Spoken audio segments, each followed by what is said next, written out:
એને ખબર હતી કે દશરથના ઘરે દીકરા 4 છે ને એમાં મોટો છે એ બ્રહ્મનો અવતાર છે, એને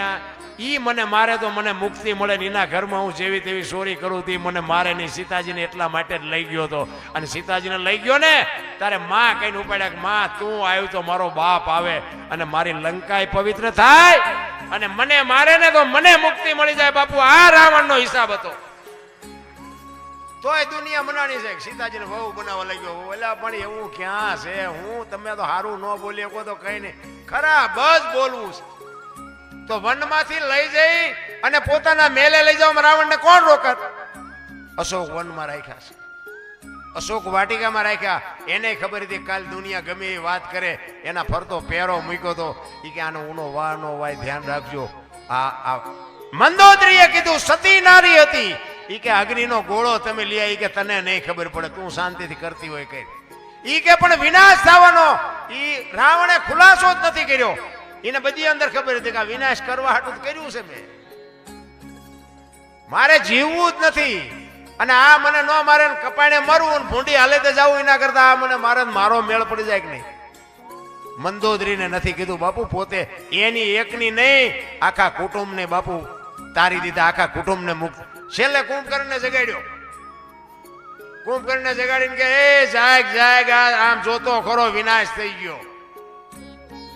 કુંભકર્ણ કે મારે જાગવાની જરૂર નહોતી, જાગવાની જરૂર તારે હતી. ઈ કે સલાહ લેવા નથી જગાડ્યો, તું એક રહી જતો એટલે જગાડ્યો. જાગને આખી દુનિયાનો બાપ છે, તું મોર થા ને હું આવું જ છું વાય વાય. ઈ રાવણ દુનિયા ગમે એ વાત કરી નાખે. કહેવાનો મારો અર્થ ઈ છે કે જેટલા જેટલા મહાપુરુષો છે ને એ બાપુ એમ નામ કોઈ દુનિયા એને માનતી નથી ને કોઈ ભજતી નથી. એટલા જ માટે મહાપુરુષો કહે છે કરવત મેલાવી જેને દેવે રાયવા, કાળજા કાપી ધરતા, કાળજા કાપી ધરતા,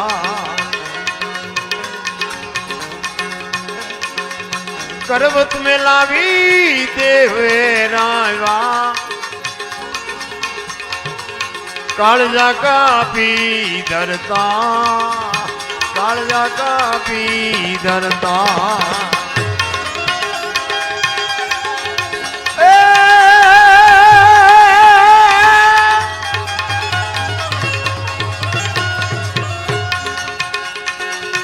તેર પીધા જેને જેલું ભોગવી,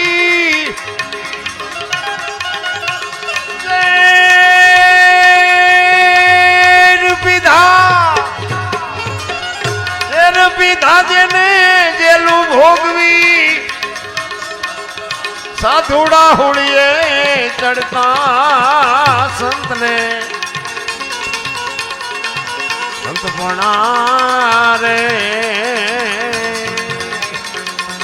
ભાઈ નથી મફતમાં મળતા, નથી મફતમાં મળતા.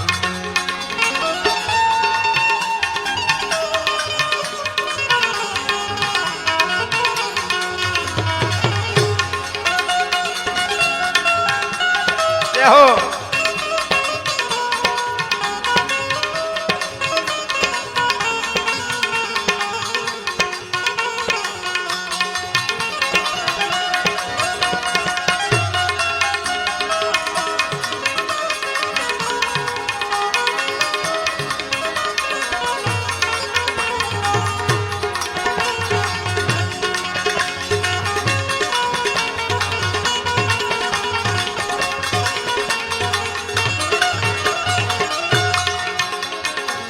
પર દુખે જેનો આત્મો દુખી, રુદિયા જેના રડતા, રુદિયા જેના રડતા.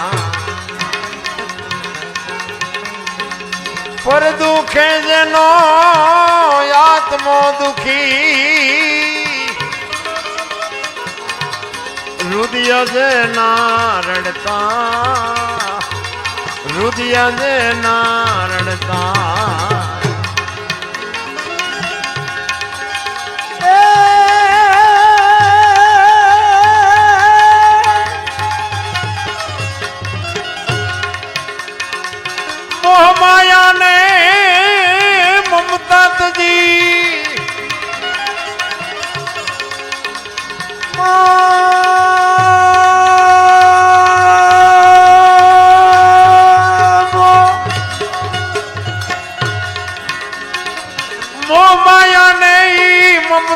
જી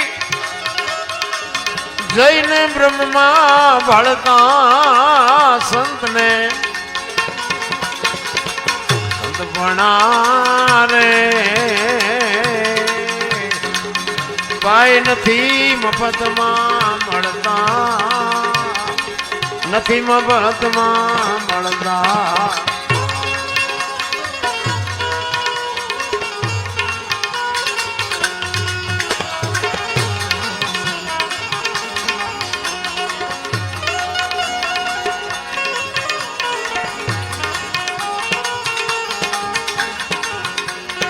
જય હો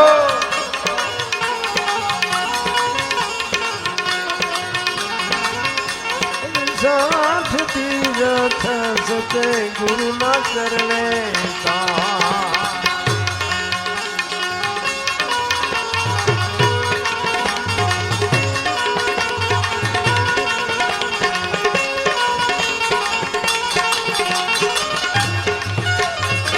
કહે પુરુષોત્તમ સદગુરુ ચરણે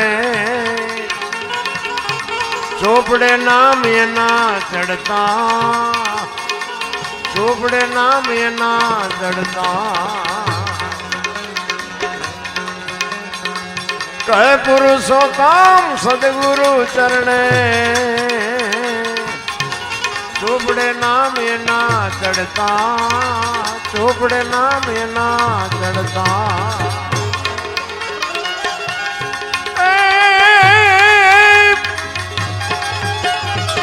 એ વાનર ને જોઈ મળતા એ જી ભવના બંધને ટળતા સંતને સંત ભણા રે ભાઈ નથી મફતમાં નથી મફતમાં નથી મફત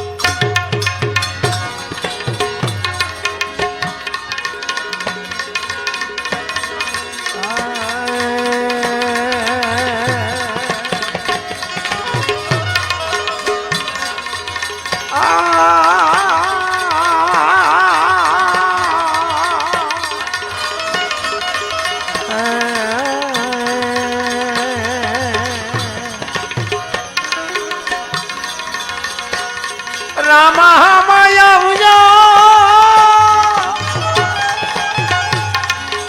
એ કળયુગ વસે કરો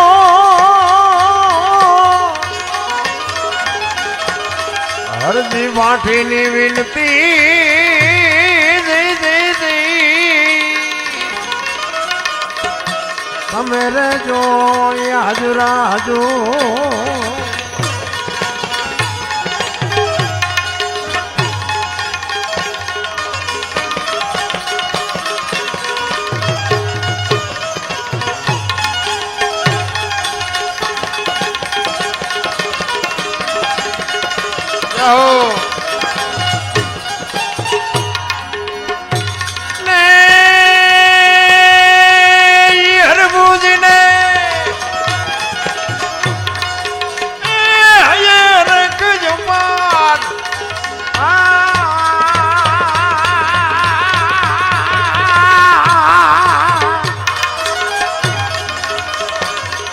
ભોળલા ચરણતા રે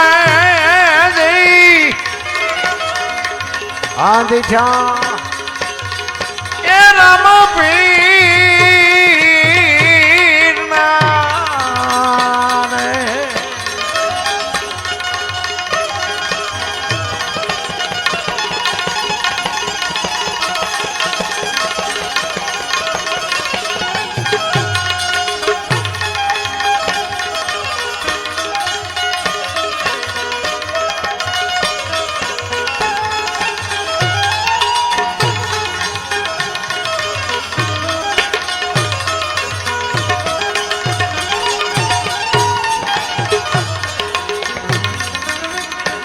કન પ્રીતરા વાયુ દોનો તે દિવેટિયા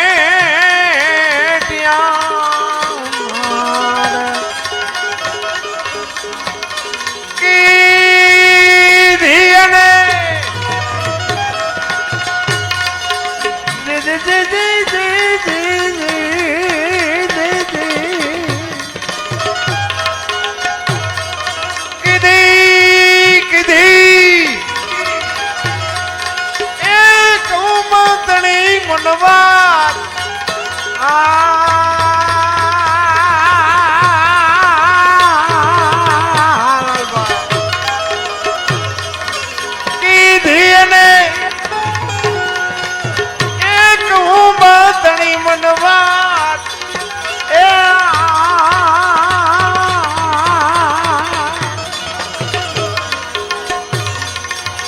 લારે ચરંદા રે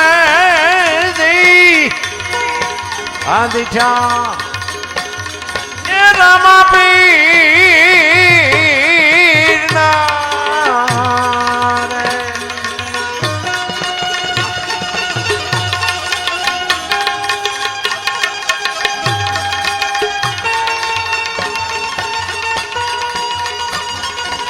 જાઓ જાઓ હા વિજયનંદા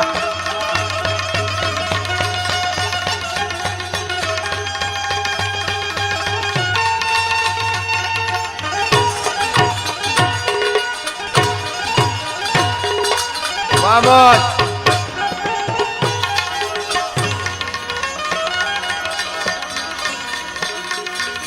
સમાચાર સુણીને એ જી માનવ મેળો તે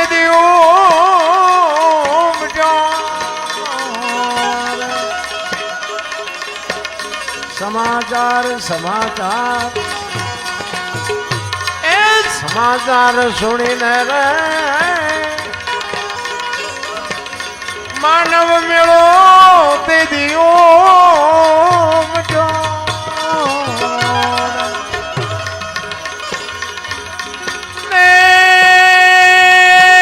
જોવા દેદી એ પીરજી તણાઈ દીધા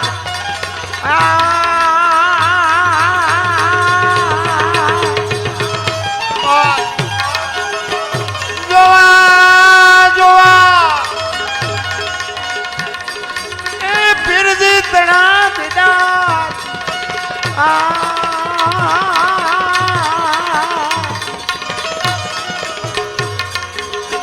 રે ચરંદા રે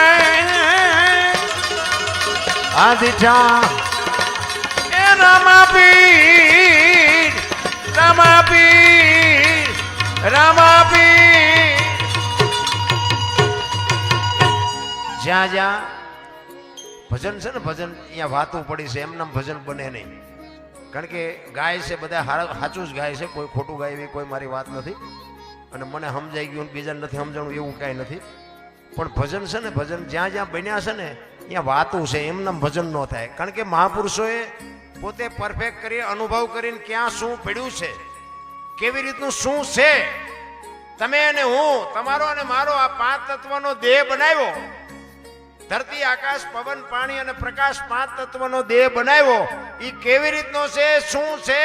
અને ક્યાં છે અને કેવી રીતે છે એનું પરફેક્ટ કરીને આપણને આપ્યું છે આ વાણી ક્યારે બની હરભુજી આ વાણી ગઈ છે એમના માસીન દીકરા ભાઈ રામદેવજી બાપાના માસીન દીકરા ભાઈ હરભુજી એમને વાણી ગઈ કે હરભુજીને હૈયે હરખ અપાર ઘોડલા ચરંતા દીઠા રામા પીરના આ ક્યારે વાણી બનેલી ખબર છે તમને સદાય હું વાત કરું રામદેવજી બાપાને જ્યારે જવાનો સોદામ જવાનો સમય થયો ને એટલે એમના કુટુંબને ભેળું કર્યું અને કુટુંબને ભેળું કરીને કહે છે કે મારો સમય થઈ ગયો અને મારી તૈયારી કરો પણ એક વાત હું તમને કહું એ કાન ખોલીને સાંભળી લ્યો મારી સમાધિ લેવાઈ ગયા પછી બ્રહ્મા વિષ્ણુ ને મહેશ આવે અને કોઈ એમ કે રામદેવજી અહીં મળ્યા હતા તો સમાધિ ખોલવાની વાત ન કરતા કારણ કે રામદેવજી બાપાને ખબર હતી કે હરભુજીને વચન આપ્યું હતું કે હું તમને મળ્યા સિવાય નો જઈશ નહીં અને સમય સંજોગ અનુસાર બે જણા ભેગા થયા નહીં અને અહીં જવાનો સમય થઈ ગયો એટલે રામદેવજી બાપાને એમ થયું કે હું હરભુજીને મળવા જઈશ તો આમને શંકા જાગશે એટલે અગાઉ આમને ચેતવા કે દુનિયા કોઈ વાત કરે તમારે સમાધિ ખોલવાની નહીં અને આ ત્રીજી પેઢીએ આપણા કુટુંબમાં પીર પ્રગટ થશે આવું રામદેવજી બાપાએ એના કુટુંબને કીધું આખી દુનિયા સાંભળે છે પોતાના જ નથી સાંભળતા પોતાના જ નડે છે આ મીરાને કોણ નડ્યું રાણો નરસિંહ મહેતાને કોણ નડ્યું એની નાય પ્રહલાદને કોણ નડ્યું એનો બાપો પાંડવોને કોણ નડ્યા કૌરવ પોતાના નડ્યા પછી જ ઇતિહાસ થયા એટલે આપણા નડે ને પછી બહુ રોદડા ન રોવા ઠાકર નજીક આવ્યો હોય તો જ આપણને નડે નકા 1.5 કિલોમીટર એટલે અમને ઓળખે ને અમારા અમને ન ઓળખે એટલે આપણા નડે ને પછી બહુ ચિંતા ન કરવી સમજી લેવાનું ભગવાન ત્રાજવે આવ્યો હોય તો જ આપણને ન ઓળખે ને આખી દુનિયા ઓળખે ને આપણા ન ઓળખે